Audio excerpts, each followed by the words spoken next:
Iglesia Bautista Reformada, la gracia de Dios. Padre Santo, muchas gracias por este tiempo que nos das de vida. Muchas gracias por darnos la oportunidad de congregarnos. Muchas gracias, amado Dios, por darnos tu gracia y la libertad, bendito Dios, para servirte a ti y también al prójimo. Muchas gracias te damos porque podemos ver, tenemos manos, pies, extremidades y podemos leer tu palabra, y esa es la dicha más grande para tus hijos, porque en ella encontramos la enseñanza tuya que calma nuestra hambre y nuestra sed. Gracias, Señor, por hacernos hombres y mujeres que buscamos, Señor, hacer tu voluntad, reconociendo que nuestras vidas solo dependen de ti y de la guía, Señor, de tu gobierno sobre nosotros. Pues bendícenos en esta noche para entender un poquito más allá de lo que entendíamos hasta aquí, y así, Señor, crecer cada día.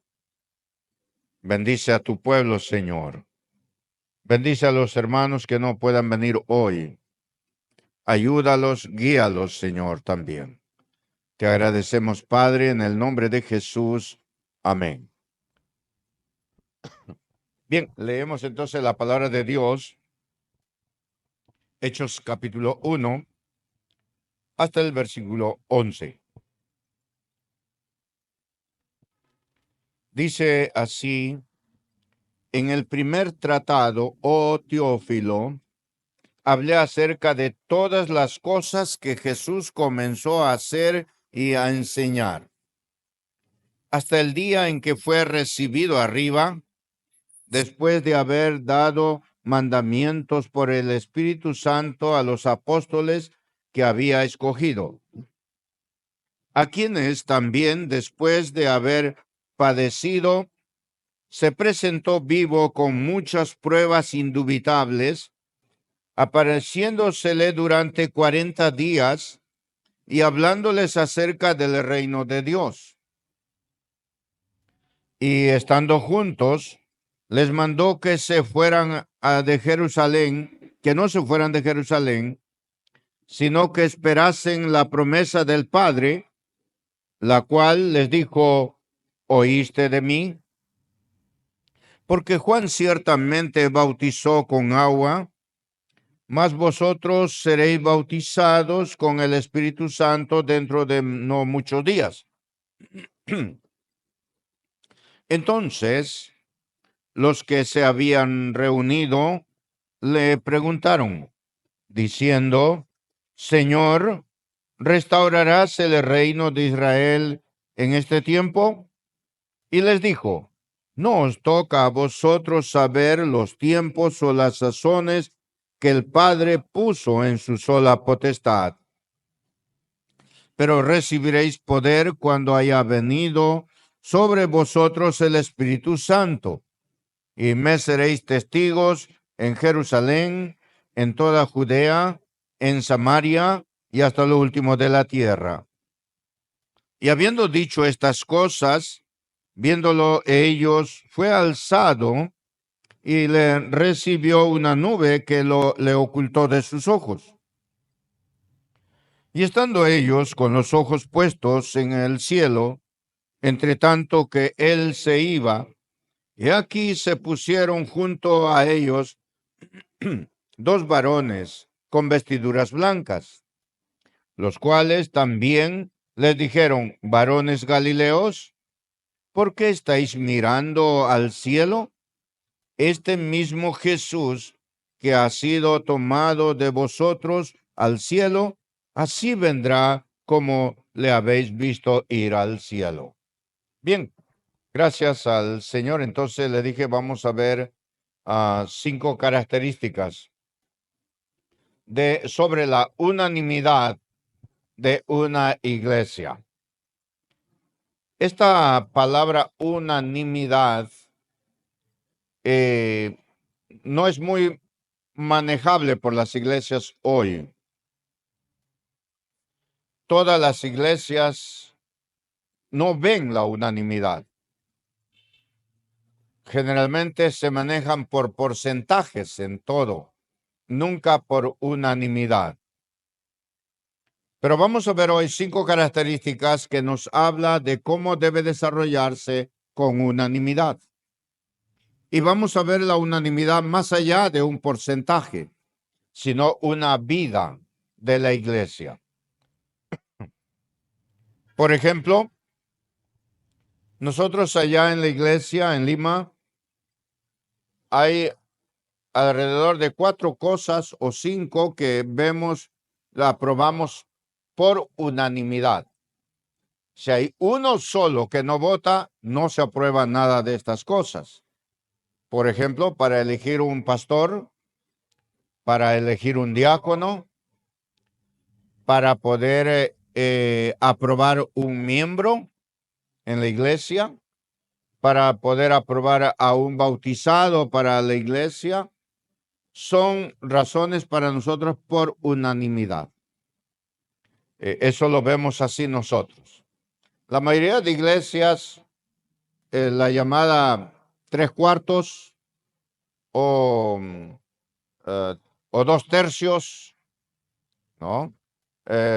Es la manera como aprueban y ellos piensan que están bien por causa de la democracia que debe haber en la iglesia. ¿Habrá eso, democracia en la iglesia?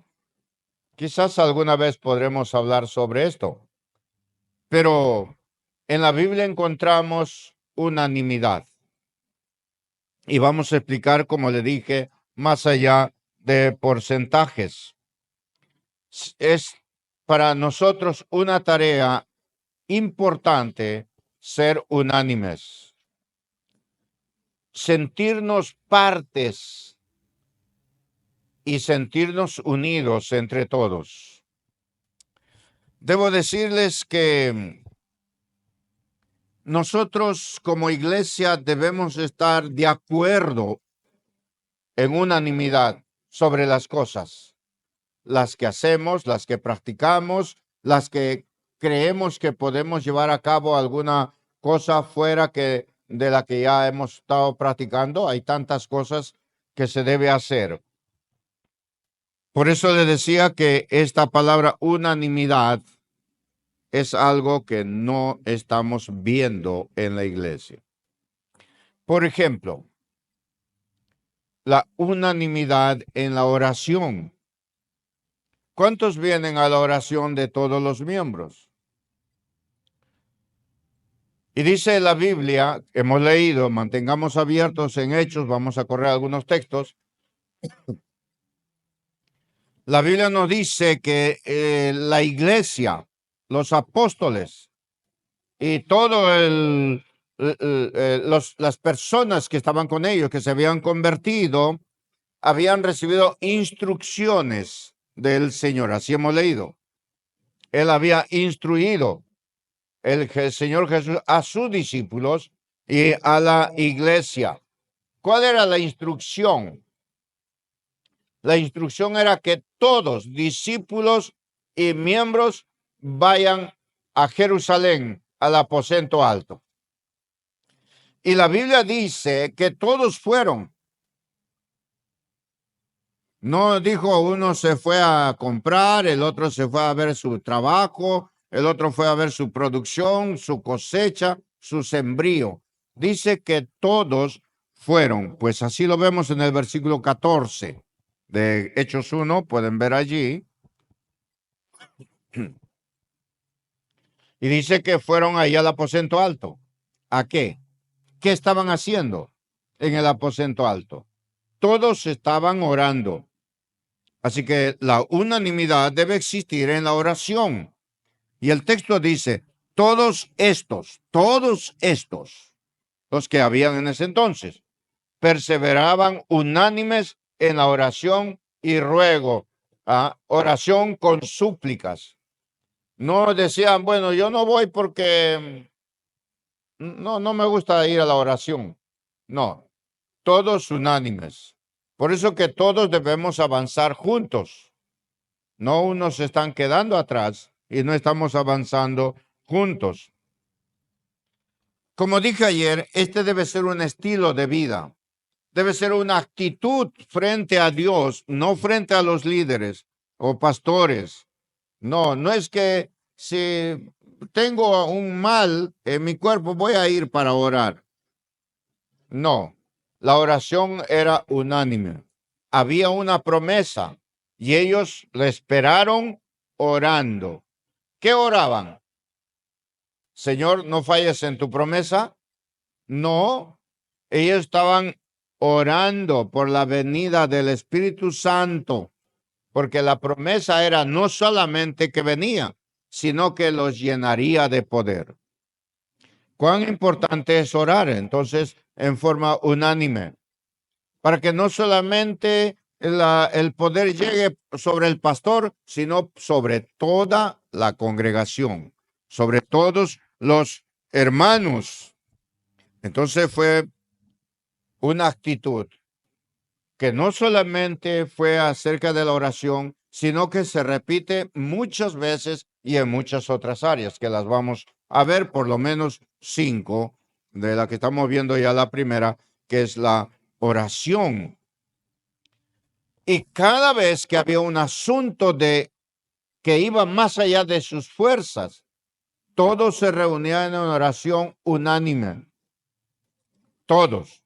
Tenemos, por ejemplo, cuando Pedro y Juan fueron encarcelados, dice la Biblia que todos unánimes oraron al Señor. Hechos 4:24. Hechos 4:24. Y dice allá la palabra de Dios, y ellos, habiéndolo oído, o sea, la noticia del encarcelamiento, y puede subrayar ahí, dice, alzaron unánimes la voz a Dios. ¿Y cómo oraron? ¿Cómo empezaron la oración? Siga ahí el texto y seguía la lectura. Ellos no dijeron, Señor, sácalos de la cárcel, a Pedro y a Juan. ¿Cómo es posible que tus hijos están predicando y están en la cárcel? Señor, atiende a nuestra súplica. No empezaron así la oración. ¿Cómo empezaron? ¿Lo leen allí? Dice, y ellos dijeron, soberano Dios. Así continúa la lectura. Estamos en el versículo 24. ¿Pueden leer? Por favor, la del 60, la otra no vale. No, es así. Sí. A ver, ¿quién lee fuertemente?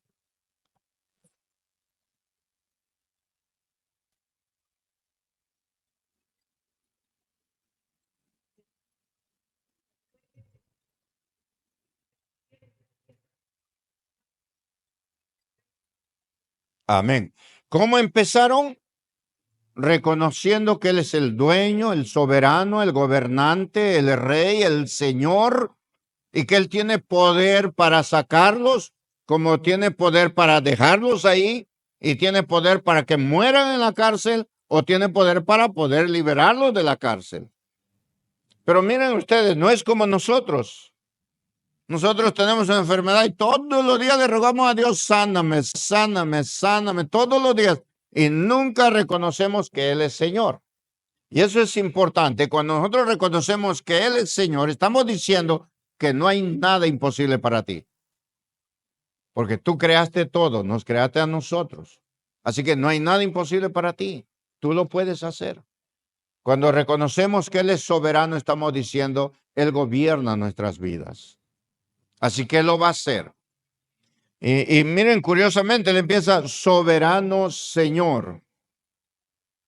Lo que está diciendo, nuestras vidas, así como a Pedro y Juan lo encarcelaron, están puestas para servirte también, aunque muera por tu causa. Eso es importante. Eso nos va a dejar, nos va a quitar el pensamiento de ser solamente pedilones nada más. Señor, quiero casa, quiero carro, quiero trabajo, quiero plata, quiero pan. No, nos vamos a olvidar de ser pedilones. Hay que empezar a pensar según la palabra de Dios qué va primero. Es adorar, glorificar a Dios, reconocer que Él es el soberano. ¿Ah? ¿Qué debo hacer después? Rogar por cada uno de los hermanos. Si es que te acuerdas, pides por ti. Si no te acuerdas, mejor ni pidas. Porque mientras confías en el Señor Todopoderoso, Él va a añadir lo que necesitas. Así es. Dejemos de ser pedilones nada más. Sino, ¿qué busca Dios? Dijo el Señor a la mujer samaritana. Adoradores en espíritu y en verdad. Así es. ¿Qué dice Mateo? Mas buscad primeramente el reino de Dios y su justicia, y lo demás será añadido. Confiando, porque Él es el soberano, Él es el dueño de todo. Entonces, esta es una de las funciones más descuidadas en nuestras iglesias, la oración. La oración. A veces cuando vienen aquí dicen, ¿por qué vamos a orar? Ah, por esto, por esto, por esto, tal, tal. Todo es pedir. Y nos vamos también. Y entonces pasan los años y dice, Señor, pero te hemos estado pidiendo, tú no nos estás concediendo. Hay que pedir, es cierto, con fe, pero hay que primero adorar a Dios. Eso es importante. No hay que olvidar. ¿Qué está fallando en nuestra iglesia? La falta de unanimidad en la oración. La falta de estar todos allí. Más bien faltan muchos a este culto de oración. En algunos lugares, si son 10 miembros, solamente vienen 3 a la oración. No sé si acá vienen todos, pero si fuera así, qué bueno sería. Pero solamente vienen 3. Imagínense ustedes. Ni siquiera la mitad. No hay unanimidad. Ni siquiera hay mayoría. Debe haber unanimidad en el Señor. Y cuando no hay unanimidad en la oración, entonces no nos estamos dando cuenta que la oración es un factor importante, es el motor que mueve la vida de la iglesia. La oración es eso. La iglesia que ora va a ser una iglesia victoriosa, va a ser una iglesia que vence sus problemas, va a ser una iglesia que los obstáculos los va a pasar sin ningún problema, porque es Dios quien está obrando. La iglesia que no ora siempre va a estar en sus problemas allí. No digo que no haya problemas, sino que no habrá capacidad para solucionar los problemas. Ahora, cuando hay una iglesia que ora, se abre paso para el crecimiento. Ese es un factor importante, una característica importante de la unanimidad en la iglesia. Una iglesia que ora va a crecer en calidad y en cantidad de los miembros. Entonces, no debemos estar en la oración solo unos cuantos. Cuando estamos solo unos cuantos, dudo de que haya crecimiento y bendición en la iglesia. Bien, esa es la primera parte de estas características, la unanimidad en la oración. Debemos esforzarnos. Por si acaso no hay don de oración, ¿eh? No hay. Se le ha ordenado a la iglesia a orar. No dijo Jesús, vayan nomás los que tienen don de oración a esperarme allá en el aposento alto para que venga el Espíritu Santo. Sino toda la iglesia como un solo cuerpo debe orar. Si no, estaríamos buscando a aquel que tiene don, nada más que ore por nosotros. Serían los mediadores, ¿no? No es así, amados hermanos. Segundo punto, la unanimidad en la adoración. Debe haber unanimidad. Porque luego que vino el Espíritu Santo, dice la Escritura, inmediatamente vino la primera predicación de Pedro. ¿Y qué ocurrió? Se arrepintieron más de 3,000 personas. Y estas personas empezaron a adorar a Dios, a agradecer a Dios. Mire, Hechos 2:46.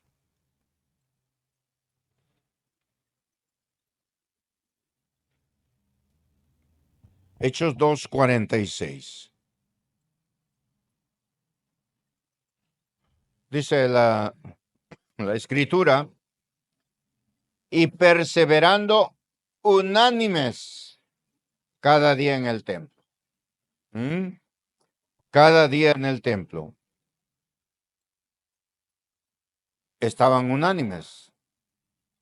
¿Cuál era la razón fundamental de estar en el templo? ¿Cuál cree que era la razón fundamental de un judío ir al templo? ¿Para qué? Para orar, pero adorando a Dios. Para adorar a Dios. Entonces, como hemos visto en la primera característica y ahora en la segunda, otra vez encontramos la palabra unánimes. Por eso que la Biblia en el Nuevo Testamento sí habla siempre de un solo Señor, ¿verdad? Un solo, ¿qué? Bautismo, una sola fe, no recuerdo más, pero son varios, ¿no? Entonces, porque está hablando de uno, no de uno, sino está hablando de una unidad, de una unanimidad en la iglesia. Entonces, un israelita, un judío, iba a la casa de Dios para adorar a Dios. ¿Dónde? En el templo. Y nosotros también debemos venir al templo para adorar a Dios. No es yo oro donde quiera. Puede orar donde quiera, pero Él pide unanimidad. Yo adoro donde sea, yo paro cantando en la calle. Puedes cantar, puedes doblar tus rodillas allá en media pista, lo que quieras, pero Dios quiere que estemos en unanimidad en su templo. Esto es importante en la vida. Y la adoración es el principio fundamental de la iglesia. Los días domingos nos reunimos para adorar a Dios, no para hacer otras cosas, sino para adorar a Dios. Es la razón de ser la iglesia. Para evangelizar, no estoy en contra que salgan como iglesia, pero no es la orden, porque la orden se ha dado a cada uno. Cada uno tiene que predicar, y los que han de ser salvos vendrán de la predicación de la semana. Pero la razón fundamental, esencial de la iglesia en unanimidad es la adoración. Y tenemos que saber que la iglesia existe para adorar a Dios en unanimidad. Y luego para ir a ser discípulos. Hace falta entonces que nuestras congregaciones tengan muy en cuenta la unanimidad en la adoración. Así que adelante, hermanos. No importa si somos 5 o 6, pero estemos unidos. Nada ni nadie debe apartarnos del amor de Dios que es en Cristo Jesús. Y menos en la adoración y en la oración. En tercer lugar o tercera característica, la unanimidad en el compañerismo. En el amor unos a otros. Debe haber eso. Vamos a ver qué pasó con aquellos 3,000 o más o menos 3,000 convertidos en aquella predicación. La Biblia dice, como el número aumentaba cada vez más, ¿no? Y no solamente se quedó en los 3,000, más adelante 5,000 y no sabemos cuántos miles más fue avanzando y millones hasta llegar a nosotros el Evangelio. Veamos Hechos 4:4. Hechos 4:4. Y dice en Hechos 4:4, y el número de los varones era como 5,000. ¿Qué pasaba con estos 5,000? ¿No había control de los 5,000? Se había control. Por algo dice 5,000 o 3,000. ¿Qué pasaba con ellos? Son tantos que se pierden ahí, cada uno adorará donde quiera. No, la Biblia dice en Hechos 2:46 lo siguiente, que se rompía esquemas en la adoración. O sea, había en el templo y había en las casas la participación del compañerismo. Y dice, y perseverando unánimes cada día en el templo, unidos, y partiendo el pan en las casas, había amor, había compañerismo, había servicio. Comían juntos con alegría y sencillez de corazón. Hechos 2:46 es lo que dice, ¿no? Vamos a pasar a Hechos 4:32 para tomar en conjunto estos dos pasajes. Hechos 4:32. Y dice, y la multitud de los que habían creído era de un corazón y un alma. Y ninguno decía ser suyo propio nada de lo que poseía, sino que tenían todas las cosas en común. ¿Qué significaba eso? Que no solamente se trataban como hermanos en el templo, sino que había un compañerismo, una hermandad en todas partes. Era un saludo de amor, de entrega, entrañablemente en el templo, pero también afuera y en las casas. Y dice allí, eran de un corazón y un alma, y ninguno decía ser suyo nada de lo que poseía, sino que tenían todas las cosas en común. Nadie decía, bueno, esta es mi casa, no, acá no entra nadie. O este es mi carro, o solamente es para mí nada más. O otra cosa, ¿no? Sino era todo al servicio de Dios y al servicio de los hermanos. Entonces los hermanos aprendieron a convivir en el templo en unanimidad, pero también las cosas las tenían mutuamente unos con otros. Por eso dice Hebreos 13:16, la segunda parte, y de la ayuda mutua no os olvidéis. ¿No? Entonces, dice ahí en los textos que hemos leído, tanto de Hechos 2:46 como 4:32, en las casas comían juntos con alegría y sencillez de corazón. Este no era una convivencia forzada. Bueno, hoy vamos a hacer estudio en la casa de fulano, ¿ya? Y entonces ahí tiene forzadamente que preparar algo para él. No, ahora vamos a la otra y también tiene que hacerlo como hizo la otra hermana. Y no era forzado en ninguna manera, era una convivencia natural, común, como hijos de Dios. Dice la Biblia que no era forzado porque lo daban con alegría, con gozo. Tampoco se trataba de una convivencia pretenciosa. Dice, cuando van a mi casa yo sí doy tanto, yo sí sirvo, no había nada de eso. Dice que había sencillez de corazón, ¿no? Todos lo daban de esa manera, porque emana de una convivencia unánime. Y eso es lo que hacían. Entonces, aquí valía más la hermandad en Jesucristo que cualquier otro tipo de relaciones que pueda haber. Aquí había una demanda a sí mismo de amar a los hermanos, de tener una amistad entrañable, de tener un compañerismo, de poder caminar juntos en la vida cristiana.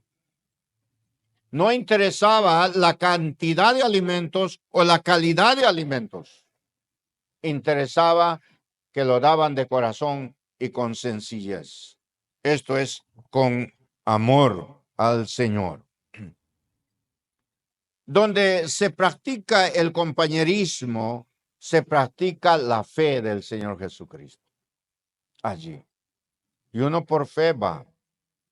Si hay un hermano que le sirve solamente un emoliente, uno con fe agradece a Dios.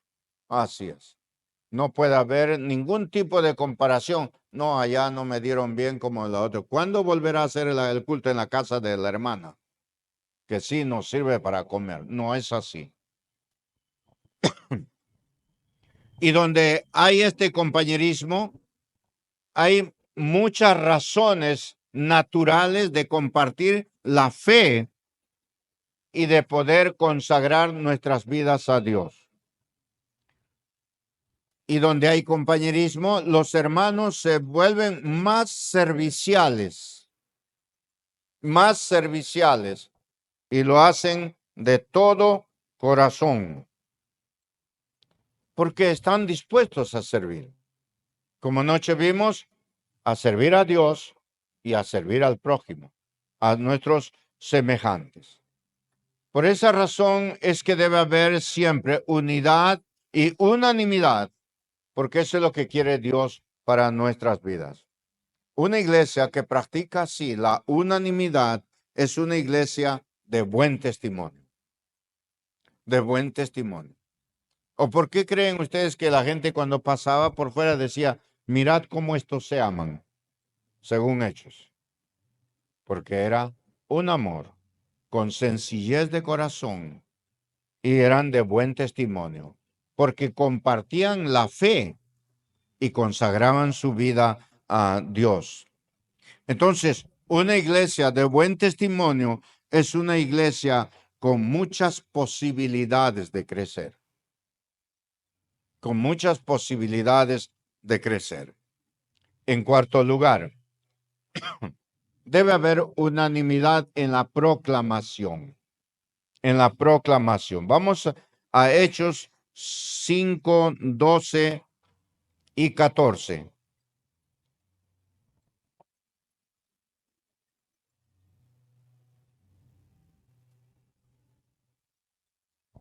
Hechos 5, 12 y 14. Voy a leer la segunda parte del 12 y paso al 14. Dice, y estaban todos unánimes. ¿Dónde? En el pórtico de Salomón. Y los que creían en el Señor aumentaban más, gran número de hombres y de mujeres. ¿A qué iban al pórtico de Salomón? A proclamar el evangelio, a predicar. Era un lugar estratégico y los apóstoles iban a predicar allí y todos los hermanos unánimes estaban allí para oír el mensaje de los apóstoles y para transmitir a aquellos que no entendían algunas cosas del evangelio de Jesucristo. Y dice que así el resultado de esa unanimidad es que los que creían en el Señor aumentaban más y más. Había más discípulos, gente con ganas de seguir aprendiendo. ¿Por qué? Porque pusieron en primer lugar la unanimidad en la predicación. Y era en el pórtico de Salomón. Allí se reunía la gente para escuchar los sermones de los apóstoles. Todos unánimes. Fue un lugar estratégico para predicar el evangelio. Si usted puede marcar allí y lo puede leer en casa, Hechos 3 del 11 al 26. Hechos 3 del 11 al 26. Fue el lugar donde predicaban a la gente de la ciudad de Jerusalén. Amados hermanos, la manera de lograr un crecimiento de la iglesia es la unanimidad. No hay otra manera. No podemos crecer. Es como si nosotros tenemos un taller de jeans.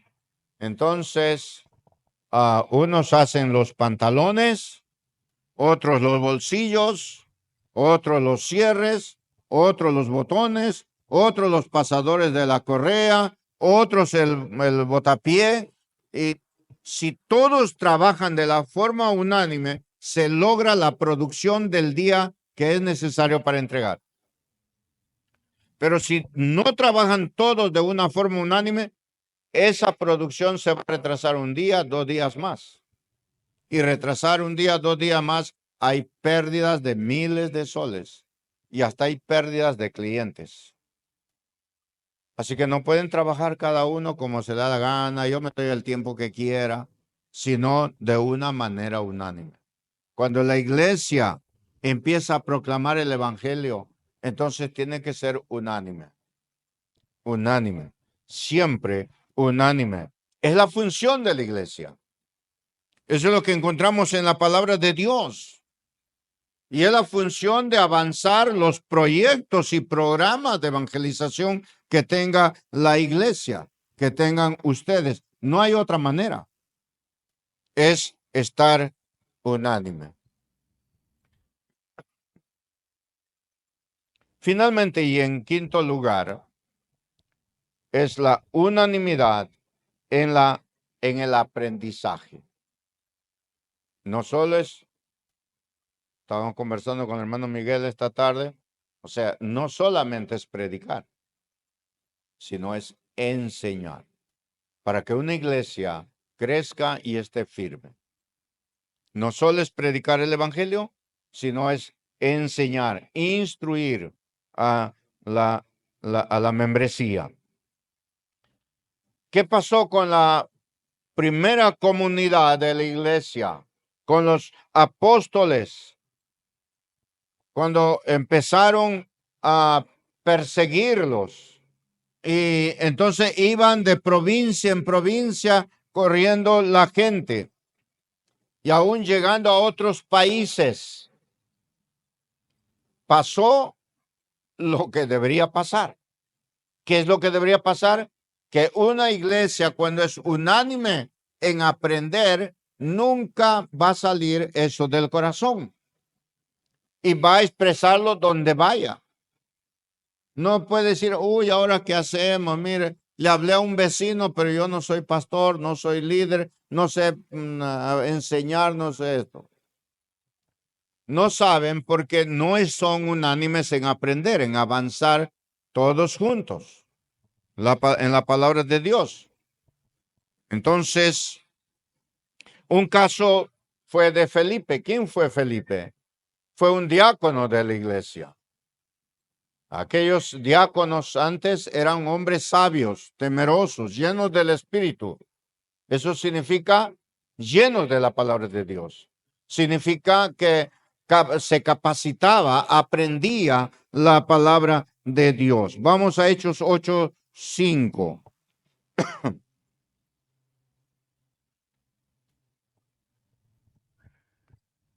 8:5 y 6.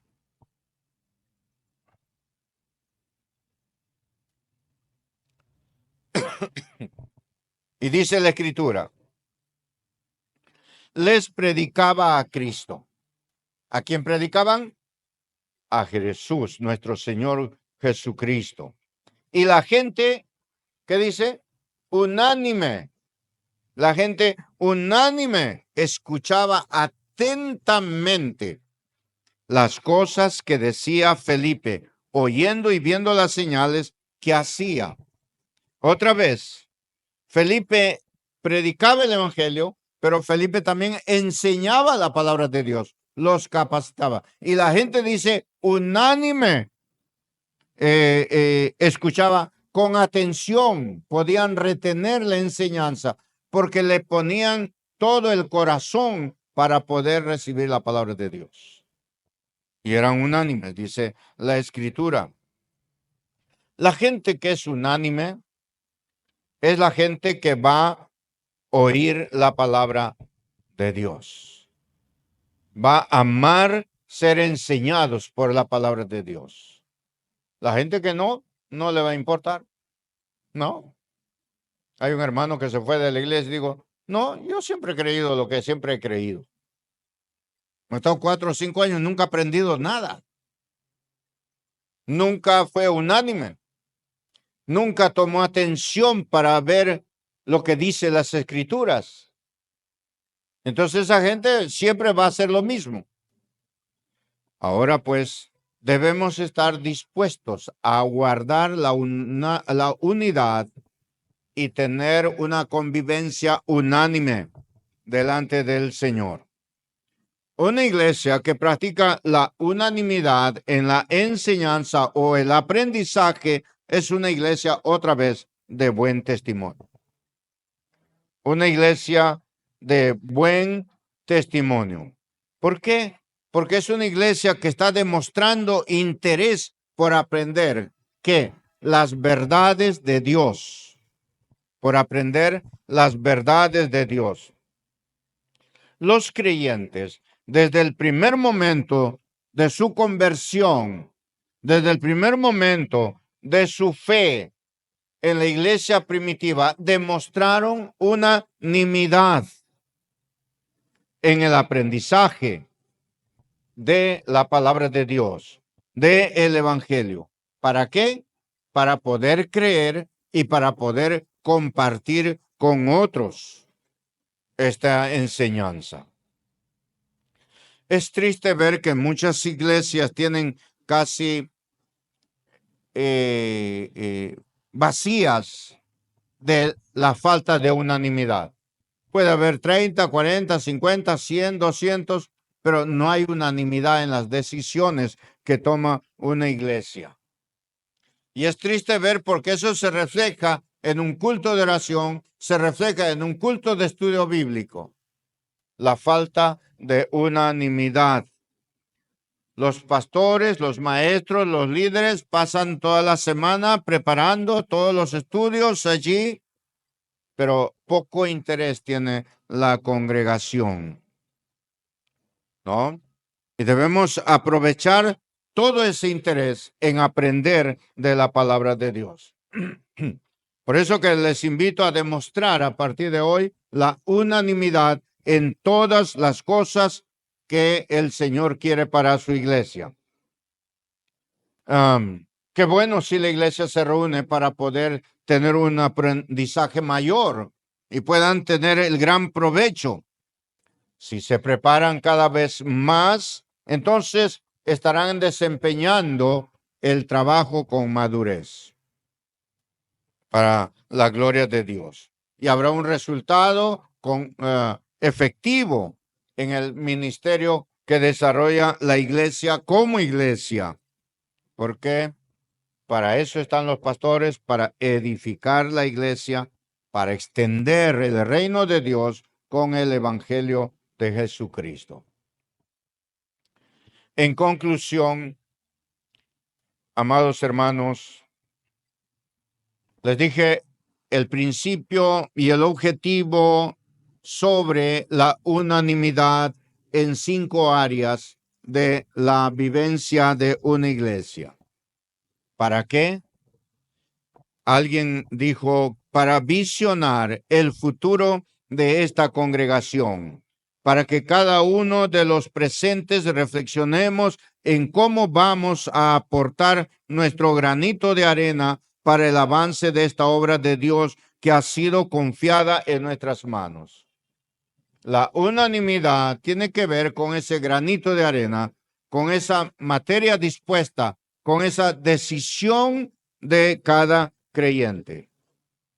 Así que, amados hermanos, hoy hemos aprendido que todos debemos apoyarnos de una forma unánime en oración, en la adoración, en el compañerismo, en la proclamación y en el aprendizaje de la palabra de Dios. Entonces, será la única manera de vivir cooperando unos a otros en cuanto a estas áreas en las cuales la iglesia debe sostenerse. Ojalá que usted a partir de hoy apoye de una manera unánime en la congregación. Que Dios bendiga el ministerio que están desarrollando. El Señor concederá la recompensa a cada uno. Oremos. Señor Dios, muchas gracias por este tiempo. Muchas gracias por tu palabra.